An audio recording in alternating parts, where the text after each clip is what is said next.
ദൈവനാമത്തിന് മഹത്വം കരേറ്റാം.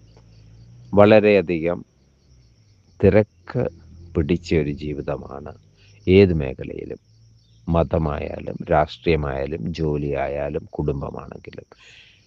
ഇവിടെ ഈ തിരക്ക് നിറഞ്ഞ ജീവിതയാത്രയിൽ ദൈവം എന്താണ് നമ്മളിൽ നിന്ന് ആഗ്രഹിക്കുന്നത് എന്നുകൂടി നമ്മൾ മനസ്സിലാക്കണം. വിശുദ്ധ മർക്കോസിൻ്റെ സുവിശേഷം 6-ാം അധ്യായം 31-46 ഈ 2 വചനങ്ങളെ ചേർത്തായി നമ്മൾ നമ്മുടെ ജീവിതത്തിൽ ഒരു ആശ്വാസം കിട്ടുവാനും സമാധാനത്തോടെ ഇരിപ്പാനും ഈ വചനത്തെ നമുക്ക് കർത്താവ് തരുന്ന ഈ വചനം എന്താണെന്ന് ശ്രദ്ധിക്കാം.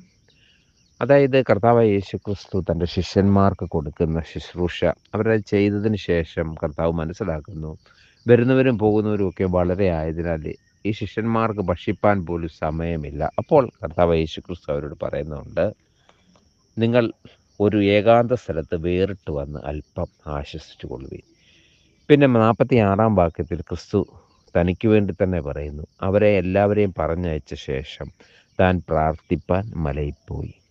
അതായത് വേറിട്ട് പോയി സ്വർഗപിതാവിൻ്റെ അടുത്ത് പോയി പ്രാർത്ഥിക്കുക എന്ന് പറഞ്ഞത് തന്നെയാണ് ഏറ്റവും വലിയ ആശ്വാസവും ഏറ്റവും വലിയ വിശ്രമവും. അതുകൊണ്ട് ഈ പ്രാർത്ഥന എന്ന് പറയുന്നത് യഥാർത്ഥത്തിൽ എന്താണെന്ന് നമ്മൾ മനസ്സിലാക്കുക.